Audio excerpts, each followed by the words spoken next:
Hi guys, ഇന്ന് നമ്മുടെ നാട്ടിലുള്ളവണ ഫസ്റ്റിൻ്റെ മൂന്നാമത്തെ ദിവസം കേട്ടോ. എത്തിയപ്പോൾ തന്നെ ഐസും പറഞ്ഞ് ഓന് മിക്കി മൗസിന് മുകളിൽ കയറണമെന്ന്. ഞാൻ അവസാനം അവനെ കയറ്റി കേട്ടോ. കയറ്റിനിടയിൽ ഏട്ടൻ പറഞ്ഞ് 10 മിനിറ്റ് കഴിഞ്ഞിട്ട് അടുത്ത ട്രിപ്പിൽ കയറ്റാണ്. അപ്പോഴത്തേക്കും അവിടുത്തെ കൾച്ചറൽ പ്രോഗ്രാംസ് ഒക്കെ തുടങ്ങിയിട്ടുണ്ടായിരുന്നു. അങ്ങനെ ഐസിന് അതിൻ്റെ ഉള്ളിൽ കയറിയിട്ടോ. വലിയ കാര്യത്തിലേ കയറുന്നത് വരുന്നത് അങ്ങ് കുഞ്ഞു വരണ പോലെ കേട്ടോ വരുന്നത്. പിന്നെ താത്തൻ്റെ ഫ്രണ്ടിൻ്റെ എന്തോ ഡാൻസ് ഉണ്ടെന്ന് പറഞ്ഞ് അത് കുറേ നോക്കിയിരുന്നു. പിന്നെ ഞങ്ങൾ ഏന്ത്രൂഞ്ഞാലെ കയറാൻ ടിക്കറ്റ് എടുത്ത് നേരെ ഏന്ത്രൂഞ്ഞാലെ കയറി ഗൈസ്. കഴിഞ്ഞ വീഡിയോയിൽ താത്ത കരഞ്ഞപ്പോൾ ഒന്നും കരഞ്ഞില്ല കേട്ടോ. ഒന്നുകൂടെ പറയും. താത്ത എന്താ പറഞ്ഞു വെച്ചിട്ടുണ്ടെങ്കിൽ പേടിക്കാനും വേണം ബുദ്ധി, അത് ഇവനെ ഇല്ല എന്നട്ടോ പറഞ്ഞത്. പിന്നെ ഞങ്ങൾ അവനെ ചോട്ടാ ബീബിനുള്ളിൽ കയറ്റിട്ടോ. ഇവനാണ്ടെങ്കിൽ ഡാൻസ് കളിച്ചിട്ടോ പോണത്. പിന്നെ ഓനോട് പോപ്കോൺ വേണം പറഞ്ഞപ്പോൾ പോപ്കോണൊക്കെ മേടിച്ചെടുത്തിട്ടോ. ഓന് കൊടുക്കുമ്പോൾ പിന്നെ ഞാനും കഴിച്ചില്ലെങ്കിൽ അത് മോശമല്ലേ, അങ്ങനെ ഓൻ്റേത് ഞാനും കൈയിട്ട് വാരി തിന്നിട്ടോ.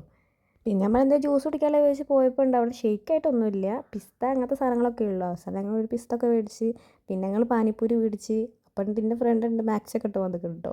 പിന്നെ ഞാൻ പാനിപ്പൂരി തിന്ന് നേരെ ഞങ്ങൾ ബോൾ ഇട്ടിട്ട് ടോയ്സ് എടുക്കുന്ന മറ്റേ ഗെയിമില്ലേ അത് കളിക്കാൻ വേണ്ടി പോയിട്ടോ. അങ്ങനെ ഫസ്റ്റ് ബോൾ ഇടുന്ന ഞാനാണ് കേട്ടോ. ഞാൻ ഇട്ട് കഴിഞ്ഞ് ഐസിനിട്ട് പിന്നെ നന്ദനും ഇട്ടു കേട്ടോ. പിന്നെ ചെമ്പൽ മാറ്റാൻ വേണ്ടി നമ്മൾ വേഗം സീറ്റ് പോയിരുന്നു കേട്ടോ.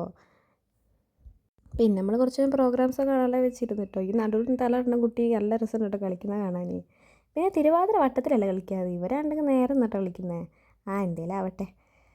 ഇത്താത്ത ആണെങ്കിൽ പരിപാടി കണ്ടിരിക്കുകയാണ് കേട്ടോ. ഹൈസിനാണെങ്കിൽ ഫോണിൽ നോക്കിയിരിക്കുക. ഓൻ്റെ ചെരുപ്പാണെങ്കിലും എൻ്റെ കയ്യിൽ. സത്യം പറഞ്ഞ ഓൻ്റെ അമ്മാരാ കൺഫ്യൂസ്ഡ്. ഏട്ടൻ വന്നിട്ട് മിമിക്രൊക്കെ ചെയ്തിട്ടോ. സേതുപതിൻ്റെ വോയിസൊക്കെ നല്ല രസമുണ്ട് കേൾക്കാൻ. ഇവള് പോക്കറ്റ് ഇട്ടപ്പോൾ ഫോണിൽ കുയിലേ കേട്ടോ വീണത്.